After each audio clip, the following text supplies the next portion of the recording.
When I first married Daniel, I thought I was getting everything I had ever dreamed of. A kind husband, a beautiful home, and a fresh start after years of loneliness. But what I didn't realize was that I was also marrying his 10-year-old daughter, Emily, a quiet little girl who looked at me like I was an intruder in her world. The first time I met her, she didn't even say hello. She stood behind Daniel, holding his hand tightly, her big blue eyes filled with suspicion. I smiled and bent down, trying to be gentle. "Hi, sweetheart," I said softly. "I'm Lily." She just nodded, turned away, and went upstairs. I remember the awkward silence that followed. Daniel laughed nervously. "She just needs time," he said. "She's been through a lot since her mom passed." I told myself he was right. Losing a mother at such a young age would leave anyone guarded. But deep inside, I already felt a sting of rejection, from a child who didn't even know me yet. The next few weeks were a blur of trying and failing. I'd make her breakfast. She'd say she wasn't hungry.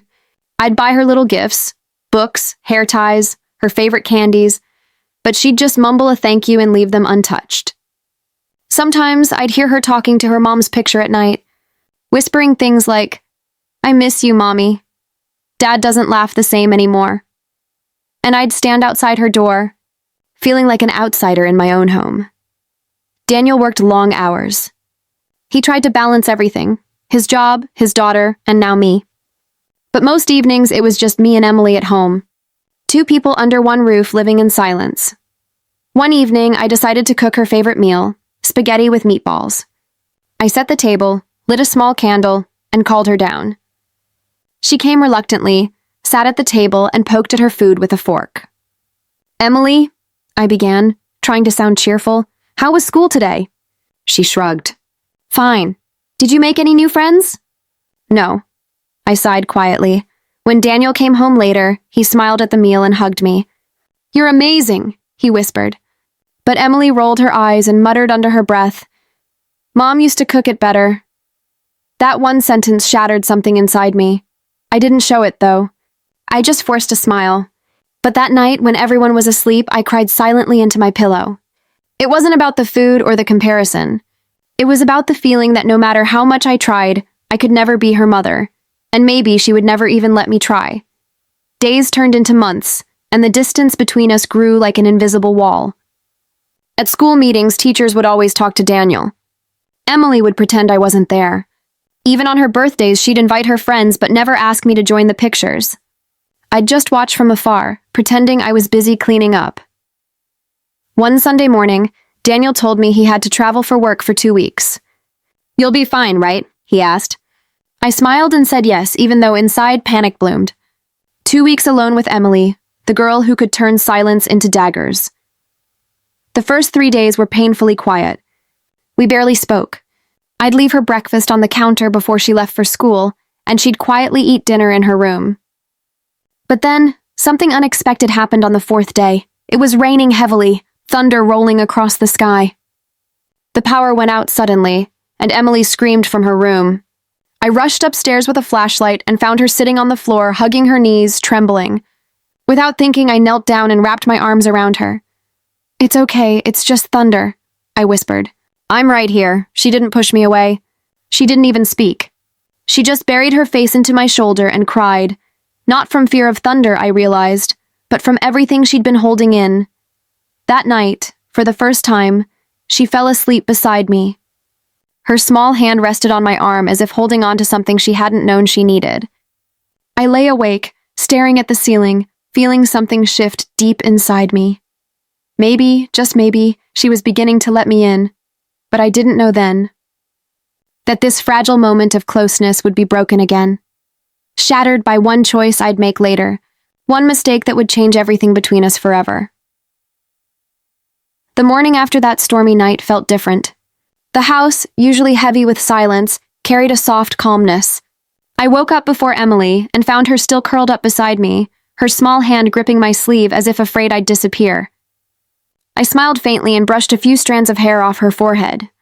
For the first time since I'd come into her life, I didn't see defiance on her face. Just peace. When she finally woke up, she looked embarrassed. I didn't mean to fall asleep here," she mumbled, pulling away. "It's okay," I said gently. You were scared. It happens to everyone. She hesitated before whispering, "Thank you for staying." Those 3 words, "thank you for staying," and replayed in my mind all day. Maybe that was the start of something real, I thought. Maybe this was the beginning of us finally becoming a family. I made pancakes for breakfast, and to my surprise, Emily joined me at the table without being asked. She even smiled when I shaped her pancake like a heart. It was small, almost shy, but it was there. I couldn't stop smiling. Over the next few days, things began to shift slowly. Emily started talking more.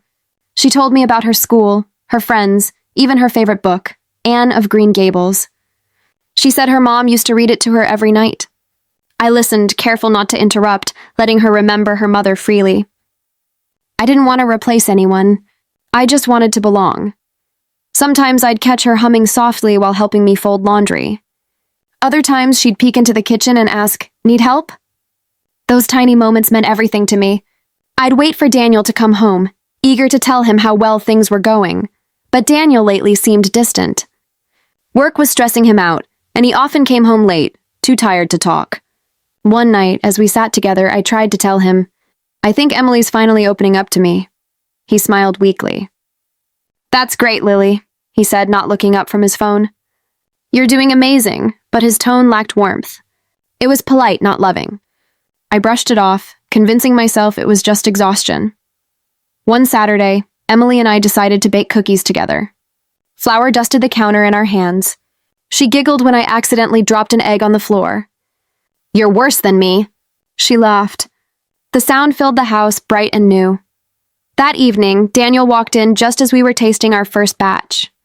Emily ran to him excitedly. "Dad, we made cookies," she said, showing him the plate. He smiled, kissed her forehead, then glanced at me.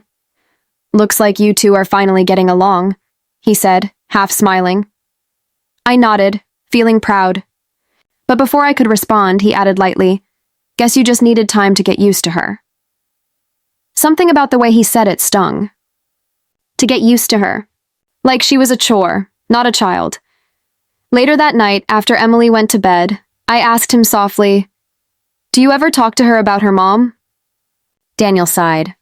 "No, it's too painful." "Maybe it's more painful for her not to," I said. He rubbed his temples. "Lily, please.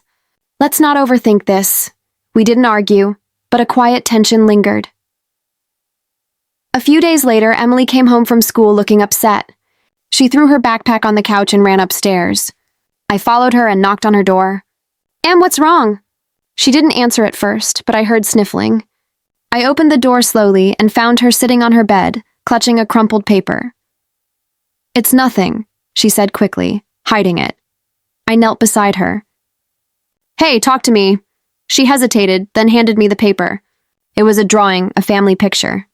A man, a little girl, and a woman. But the woman wasn't me. It was her mom. "I drew this at school," she whispered. "My teacher asked us to draw our families, and I didn't know what to do. Everyone said I should draw you, but it didn't feel right." Her honesty cut deep, but I forced a gentle smile. "It's okay," I said softly. "She's your mom. You'll always love her. And you should." Her eyes widened. "You're not mad?" "Of course not," I paused. "You don't have to stop loving her to let someone else care about you too." For the first time, Emily hugged me. Really hugged me. Her small arms wrapped tightly around my waist. "I'm sorry I was mean before," she whispered. Tears burned in my eyes. "It's okay, sweetheart. We're both just learning." That night, I called Daniel, who was still at work, to tell him what had happened.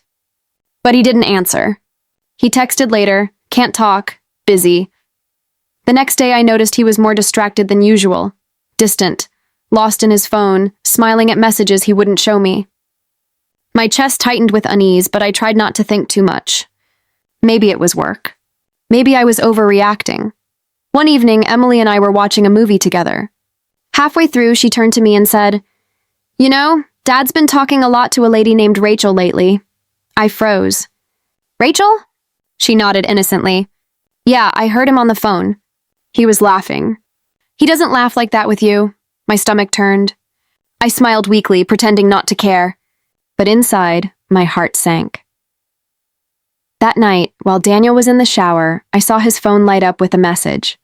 Just one line that changed everything. Miss you already. The world blurred for a moment. My breath caught in my throat. I felt dizzy, betrayed, shattered. I didn't know if it was emotional or physical, but it didn't matter. All I knew was the man I thought I'd built a home with, the man whose daughter was finally beginning to trust me, had been lying. I sat on the bed, numb, staring at the phone. Then I looked at Emily's room, where she slept peacefully. My heart broke all over again. I had finally started to love her like my own, but now everything felt like it was collapsing again. The next morning, everything looked the same, but nothing felt the same. Daniel sat across from me at breakfast, reading his emails, sipping coffee, completely unaware that I had seen the message last night. Emily chatted cheerfully about a school project, showing him a picture she'd drawn. He smiled, nodded, and said, "That's beautiful, sweetheart." His voice sounded calm, so normal that it almost made me question myself. Maybe I was overreacting. Maybe Rachel was just a coworker. Maybe the heart emoji didn't mean anything, but the truth doesn't stay hidden long. It just waits for the courage to look it in the eye. After Daniel left for work, I cleaned the kitchen absent-mindedly. The silence felt too loud, and every small sound, the ticking clock, the clink of a spoon, echoed like a scream. At noon, while putting away laundry, I saw Daniel's shirt pocket. There was a folded receipt from a cafe, 2 coffees, 1 slice of chocolate cake. Dated yesterday. The same day he told me he was working late. My chest tightened. My hands trembled as I held the paper. "Lies," I whispered. That evening, Daniel came home late again. I tried to stay calm, but the hurt kept building. "How was work?" I asked casually. He hesitated, then smiled. "Busy as always." "Just meetings all day?" Something inside me snapped. "Meetings, huh? Or coffee with Rachel?" His face went blank. "What are you talking about?" "I saw your phone, Daniel." My voice cracked. "The messages. The receipt. Don't you dare lie." He sighed heavily and ran a hand through his hair. "Lily, it's not what you think." "Then what is it, Daniel?" I shouted, my voice breaking. "Tell me!" He stayed silent for a long time before whispering, "She's someone from work." We got close. I didn't mean for it to happen. Tears streamed down my face before I could stop them. "You didn't mean for it to happen?" "You have a daughter, Daniel." "A home, me," he looked away. "I'm sorry." Those 2 words felt empty, like ashes falling from a burned-out promise. That night, I couldn't sleep. I lay awake staring at the ceiling, every breath heavy with betrayal. In the next room, Emily slept soundly, unaware that her world, our world, was starting to crack again.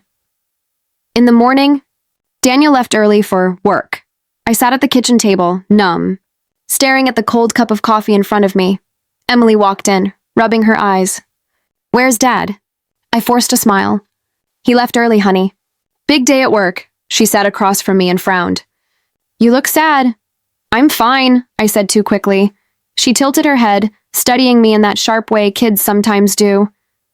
"You're lying." I looked down, biting my lip. "Sometimes grown-ups lie to protect people they love." She frowned. "That's dumb." I laughed quietly, tears threatening again. "Yeah," I said softly. "It kind of is." The next few days blurred together. Daniel stayed out late. Sometimes he didn't come home at all. He texted less, smiled less, at least with me. Emily started to notice. "Why isn't Dad home?" she asked one night as we ate dinner alone. "He's busy," I said, trying to sound calm. "Did I do something wrong?" she whispered. That question shattered me. "No, baby. You didn't do anything wrong. None of this is your fault." She nodded slowly, pushing food around her plate. "I just miss him, but I like when it's just us, too." Her small words felt like light in a dark room. I smiled weakly. "Me too, sweetheart." After she went to bed, I sat alone on the couch, scrolling through my phone. My finger hovered over Daniel's messages with Rachel, the ones I hadn't deleted yet. I read them again and again, like torturing myself on purpose. "I can talk to you about anything. You understand me better than she does." I wish things were different. Each message was another knife. And yet, I couldn't bring myself to leave. Not because of Daniel, but because of Emily. She was finally starting to trust me, to see me as someone who cared. If I walked away now, she'd lose another mother figure, and I couldn't do that to her, but staying meant living in pain. One night, I heard the front door open past midnight. Daniel stumbled in, smelling faintly of perfume that wasn't mine. I didn't say a word. I just watched him, my eyes burning. He tried to speak, but I turned away. Not now, Daniel. The next morning, Emily noticed the tension immediately. You're mad at Dad, she said quietly. I shook my head. It's complicated. Did he do something bad? I hesitated, then said softly, Sometimes people make mistakes, Emily. Grown-up mistakes. She frowned deeply. When Mom was sick, Dad used to sit next to her every night. He said he'd never let her feel alone. You don't leave people you love alone. Her words hit me harder than any argument could. That afternoon, I sat in Emily's room while she drew quietly. She looked up suddenly and said, Lily, do you still love Dad? I froze. Why do you ask that? Because you look sad when you talk to him. I smiled sadly. Sometimes love changes, Em. It doesn't always go away, but it changes. She stared at me thoughtfully, then whispered, I hope it changes back. That night, while tucking her in, she held my hand and said, Even if Dad goes away, you won't leave me, right? I felt my heart twist. Never, I whispered. I'm not going anywhere. But deep down, I didn't know if I could keep that promise. A week later, Daniel came home early, a rare thing these days. Emily ran to hug him, but he looked uncomfortable, his eyes darting toward me. Lily, can we talk? He said quietly. We sat in the living room, the air thick with everything unsaid. I'm moving out, he said suddenly. I think it's best for everyone right now. The words felt like a punch. You're leaving? I just need space. And Emily? I asked, my voice trembling. She'll stay here for now. It'll be easier for her. I couldn't speak. I just nodded numbly as he packed a small bag and left. That night, Emily waited on the couch until she realized he wasn't coming back. Then she turned to me, her eyes brimming with tears. He left, didn't he? I pulled her close. Yes, I whispered. But you're not alone. She cried in my arms until she fell asleep. And as I held her, I made a silent promise. Even if her father had given up on this family, I wouldn't, because somewhere along the way, this stepdaughter I never wanted had become the only reason I could still breathe. The days after Daniel left were quieter than I ever imagined possible. His absence filled every corner of the house like an echo that refused to fade. His coffee mug still sat in the cabinet. His jacket still hung by the door. Sometimes, when the wind rattled the windows, I swore I could still hear his laughter from another room. Emily didn't talk much those first few days. She stayed in her room with her stuffed bear, the one her mom had given her before she passed. I'd knock softly every morning, bringing her breakfast, whispering, I made your favorite pancakes. She'd answer with a faint, thanks, but she rarely ate. It broke me. I tried to distract her, movie nights, painting together, baking cookies, but every smile she gave felt borrowed, like she was pretending to be okay for my sake. One night, I sat by her bed as she stared at the ceiling. Do you think Dad's coming back? She whispered. The question hit like a blade. I don't know, honey. Her small voice trembled. Mom said he'd never leave people he loved. I bit my lip, fighting back tears. Sometimes people lose their way, Emily, but that doesn't mean you weren't loved. She turned her face toward me. But you're still here. That broke something inside me completely. Yeah, I said softly. I'm still here. After that night, something began to shift. Emily started following me around again, helping in the kitchen, folding clothes beside me, humming softly while setting the table. She didn't smile much, but she stayed close. And in those small, fragile moments, I began to see just how strong love could be, even when everything else was falling apart. One afternoon, while cleaning Daniel's old study, I found a framed family photo, him, Emily, and his late wife. Dust had gathered along the edges. I picked it up, brushing it gently with my thumb. Her eyes, Emily's mom's eyes, looked kind, soft. I whispered, I'm sorry. I wasn't supposed to replace you. I just wanted to love her right. That evening, I showed Emily the photo. She smiled sadly. She was so pretty. She really was, I said. You look just like her. For a long moment, we both just sat there staring at the picture. Then she asked quietly, "Do you miss Dad?" I took a deep breath.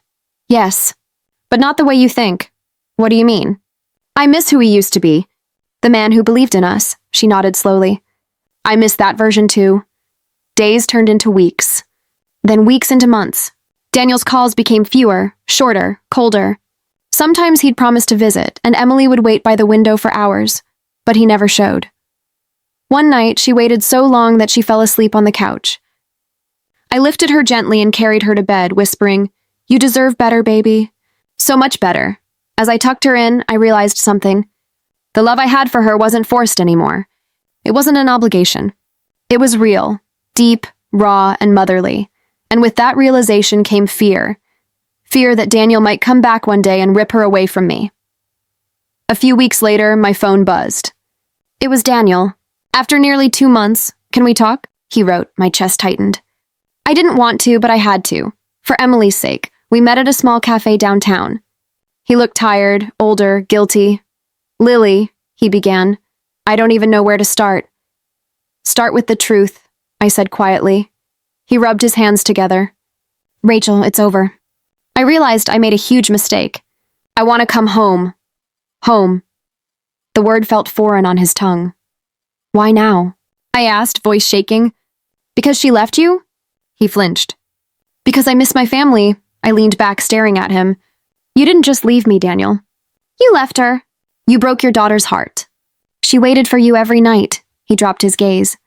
"I know. I hate myself for it." "Then don't make this about guilt," I said firmly. "Make it about her. You want to come back? Fine, but only if you're ready to earn her trust again." He nodded slowly. "Can I see her tonight?" "She's asleep," I said. "Tomorrow." That night I couldn't sleep. I stared at the ceiling, wondering if I was doing the right thing. Could I really let him back in? Could I risk letting Emily's heart break all over again? When morning came, Emily found me in the kitchen. "You look tired," she said, pouring herself cereal. "I talked to your dad yesterday," I said softly. Her eyes widened. "You did? What did he say?" "He wants to see you," she froze. For a second I saw hope flicker, then fear. "Is he coming home?" "I don't know yet." She looked down. "I don't want him to come back just because he's lonely." I blinked in surprise. "Why do you say that?" She sighed. "That's not love. Mom used to say love means choosing someone every day. He stopped choosing us." Her words hit like truth carved in stone. When Daniel arrived later that afternoon, Emily stood in the doorway, clutching her bear. She looked smaller than usual, fragile. He knelt down. "Hey, kiddo." She didn't move. "It's been a while," he said softly. "I missed you." She stared at him for a long moment before whispering, "Then why did you leave?" He looked broken. "Because I made a terrible mistake. But I'm here now. I want to make things right." She crossed her arms, eyes glassy. "Do you still talk to Rachel?" He shook his head. "No, it's over." "Do you love Lily?" she asked suddenly. He froze. "Yes," he said finally. "I do." She looked at me, then back at him. "Then don't hurt her again." Her voice cracked on the last word, and before he could respond, she ran into her room and slammed the door. Daniel turned to me, tears in his eyes. "She hates me." "No," I said quietly. "She just doesn't trust you. And you have to earn that back." He nodded, defeated. "Will you help me?" I looked at him for a long time. "I'll help her. Whether that includes you depends on what you do next." That night, after he left, Emily came out and sat beside me on the couch. She leaned her head against my shoulder. "Do you think he'll stay this time?" she asked softly. I stroked her hair. "I don't know, sweetheart. But no matter what happens, you'll always have me." She smiled faintly. "You're my real mom now, you know?" Tears filled my eyes. "I think you're my real daughter, too." It had been 3 weeks since Daniel returned. The house no longer felt empty, but it didn't feel like home either. Everything was familiar. The sound of the coffee machine in the morning, the smell of fresh laundry, even the creak on the third stair. Yet something vital was missing. Trust. Emily stayed cautious. She talked to her father, but her words were clipped, guarded. She'd answer politely, help set the table, but when Daniel tried to hug her goodnight, she'd stiffen. He noticed. I did too. One Sunday morning, he found her sketching by the window. "What are you drawing?" he asked gently. She didn't look up. "A house," he smiled. "That's beautiful. Is that us?" She hesitated. "No, just me and Lily." His face fell. I pretended not to see. Later that day, he came to me while I was folding laundry. "She doesn't want me here," he said quietly. "Of course she does," I replied, though I wasn't sure anymore. He sat down on the couch, elbows on his knees. "You're lying. I see it in her eyes. She loves you more than me now." I stopped folding. "Love isn't a contest, Daniel. You left, remember? You created that distance." He rubbed his face. "I thought I was fixing myself. But maybe I was just running," I sighed. "You can't rebuild a house by pretending the cracks never existed. You have to start with honesty," he nodded slowly. "Then I'll tell her everything." That evening, he sat with Emily in the living room. I watched quietly from the kitchen, heart pounding. He began softly. I want to say sorry. Not just for leaving, but for lying to you. I wasn't the man I should have been." She looked at him, eyes glistening. "You said you were working." "You weren't." He swallowed hard. "No, I wasn't. I was trying to fill a hole inside me after your mom died. But I went looking in the wrong places." She stared at him for a long time, then whispered, "Did you ever think about me?" "Every day," he said, voice cracking. "Every single day?" Tears spilled down her cheeks. "Then why didn't you come home?" "Because I was ashamed." Emily wiped her eyes. "You hurt us." "I know," he said softly. "And I'll spend the rest of my life proving I won't do it again." She didn't answer. But for the first time in months, she didn't walk away. When she went to bed, Daniel turned to me. "Did I do the right thing?" "Yes," I said. Truth always costs something. But it's worth the price. The next few weeks felt lighter. Emily started talking more, laughing occasionally. She'd help her father cook or ask about his work. I watched, cautiously hopeful. Maybe, just maybe, we were healing. Then one night, everything changed again. It was raining hard, the kind of storm that shakes the walls. Daniel's phone buzzed on the counter. I glanced at the screen. A name flashed before it dimmed. Rachel. My stomach dropped. I didn't mean to look, but my hands trembled as I picked it up. There were new messages. "I miss you. Are you really happy?" When Daniel came into the kitchen, drenched from fixing the gutter outside, he froze at the sight of his phone in my hand. "Want to explain this?" I asked quietly. He looked at the floor. "It's not what you think." "Then what is it, Daniel?" "She just accidentally texts you she misses you?" His silence was answer enough. Emily walked in right then, holding her sketch pad. She looked from me to him. "What's wrong?" I forced a shaky breath. "Nothing, sweetheart." "Go back to your room," but she didn't move. "Are you two fighting again?" Daniel whispered. Please." She dropped her pad. "You promised you wouldn't hurt her." Her voice cracked with fury. "You said it was over." He reached for her, but she backed away, eyes filled with tears. "You don't get to come back and break her too." Then she ran upstairs, slamming her door. I turned away, holding back tears. "You should leave," I whispered. Daniel looked desperate. "Lily, she just called. I didn't reply." "But you didn't delete it either," I said coldly. "That says enough." He took a deep breath. "I'll give you space, but I'm not giving up this time." When the door shut behind him, the silence that followed was heavier than before. I went upstairs and found Emily curled up on her bed, crying into her pillow. "Sweetheart," I said softly. Sitting beside her, she looked up, face blotchy. "Why does he keep doing this?" "Because broken people don't heal in a straight line," I whispered. She sniffled. "I wish he'd never come back." I hesitated. "You don't mean that." She shook her head. "No, I do. We were happy before." That night, I couldn't sleep. Rain tapped against the window, and memories flooded in. The first day Daniel introduced me to Emily, the wedding, the promises. It all felt like someone else's life now. By morning, Emily had packed a small bag. "I want to stay with Aunt Clara for a while," she said quietly. "Are you sure?" "I just need to think." I hugged her tightly. "Call me, okay?" After she left, the house felt painfully still. I sat at the kitchen table, staring at the photo of the three of us. Once a family, now a story of almosts. When Daniel came that evening, he looked exhausted. "Where's Emily?" At her aunt's, I said flatly. He sighed. I didn't mean for any of this to happen.